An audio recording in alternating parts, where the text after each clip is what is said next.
علامہ اقبال علیہ رحمہ فرماتے ہیں کہ میں گھر آیا اور ہمارے گھر کے سامنے ایک سائل کھڑا تھا. سائل چوں قضائے مبرم ہے، جس طرح قضائے مبرم ہوتی ہے، ٹلتی نہیں ہے، اس طرح وہ ٹلنے والا ہی نہیں تھا. میں نے اس کو لاکھ کہا کہ بابا چلا جا، معاف کر، لیکن وہ ضد کر کے گھر کے دروازے کے اوپر کھڑا تھا. میں لاؤبالی کی عمر تھی تو سکول سے آیا تھا، میرے ہاتھ میں چھوٹی سی چھڑی تھی تو میں نے اس کے کاسے کے اوپر ماری تو وہ کاسا ٹوٹ کے گر گیا اور اس کے اندر جو سارے دن کی ریزگاری جمع کی تھی وہ بھی بکھر گئی. تو کہتے ہیں کہ وہ ریزگاری اکٹھی کرنے لگا اور میرے والد شیخ نور محمد اندر سے کہیں دیکھ رہے تھے تو وہ باہر آئے. انہوں نے وہ ریزگاری اکٹھی کر کے اس کو دی اور اس کو اور پیسے دیے اور اس سے معذرت کی اور اس کو رخصت کیا اور مجھے بازو سے پکڑ کے اندر لے گئے. اقبال کہتے ہیں میں نے ساری زندگی اپنے والد گرامی کو یوں بلک بلک کے روتے نہیں دیکھا تھا. میرے والد نے مجھے بٹھا لیا اور کہنے لگے کہ اقبال، اگر قیامت کے دن رسول اللہ نے پوچھ لیا کہ تیرا بیٹا فقیروں کے کاسے توڑتا تھا تو بتا میں حضور کو جواب کیا دوں گا. تو کہتے ہیں کہ بس وہی لمحہ میری تربیت کا تھا. بلکہ اقبال پھر ساری زندگی کہا کرتے تھے نام تو از پدر آموختم، حضور آپ کا نام، آپ کی محبت میں نے اپنے باپ سے سیکھی. یعنی حضور کا سامنا کیسے کروں گا. اور پھر یہ اقبال کے کلام میں آخر تک یہ چیز آتی ہے کہ کیسے حضور کا سامنا ہو. تو غنی از ہر دو عالم من فقیر، روز محشر عذرہائے من پذیر، گر تو بھی بینی حسابم ناگزیر، از نگاہ مصطفیٰ پنہا بگیر. اقبال بھی پھر آخر میں دعا کرتے ہوئے اللہ کی بارگاہ میں عرض گزار ہوتا ہے مالک تو غنی ہے، میں تیرا فقیر بندہ ہوں، تو مجھے یوں ہی معاف کر دے، میرا حساب نہ لینا. لیکن اگر میرا حساب لینا بڑا ضروری بھی ہوا تو یہ مہربانی کرنا حضور کے سامنے نہ لینا، میں حضور کو کیا منہ دکھاؤں. تو یہ فکر ملی کہاں سے؟ یہ باپ کی تربیت سے، یہ ماں کی آغوش سے.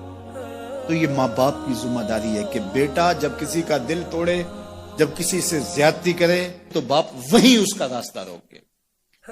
اور ایک فقیر کا لاؤبالی پن کے اندر کاسا توڑ دیا اور باپ نے پھر ایسی تربیت کی کہ اقبال ساری زندگی لوگوں کے دل جوڑتا رہا، ساری زندگی بتاتا رہا کہ انسان کی اصل صورت کیا ہوتی ہے. دل نہیں شاعر کا ہے کیفیتوں کی رستخیز، کیا بتاؤں کہ درون سینہ کیا رکھتا ہوں میں، در غم دیگر بسوزو دیگر آرا ہم بسوز، گفت مت روشن حدیث گر توانی دار ہوش، کہہ گئے ہیں شاعری جزویست از پیغمبر، ہاں سنا دے پڑھ کے ان کو پیغام سروش.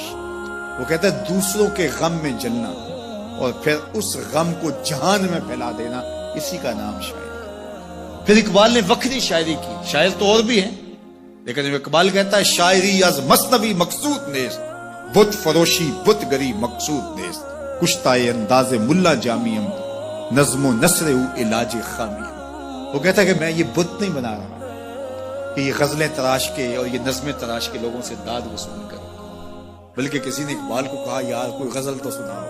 تو اقبال رو پڑا، کہا حضور میں اپنے شعروں کی داد قیامت کے دن آپ سے ہی لوں گا. یارا مرا غزل خانے شمردن، یاروں نے تو مجھے غزل خان سمجھ لیا. میرا تو مقصد ہی اور ہے. بلکہ ان شعراء پہ تنقید اقبال نے کی. عشق و مستی کا جنازہ ہے تخیل ان کا، ان کے اندیشہ تاریخ میں قوموں کے مزار، چشم آدم سے چھپاتے ہیں مقامات بلند، کرتے ہیں روح کو خوابیدہ بدن کو بیدار.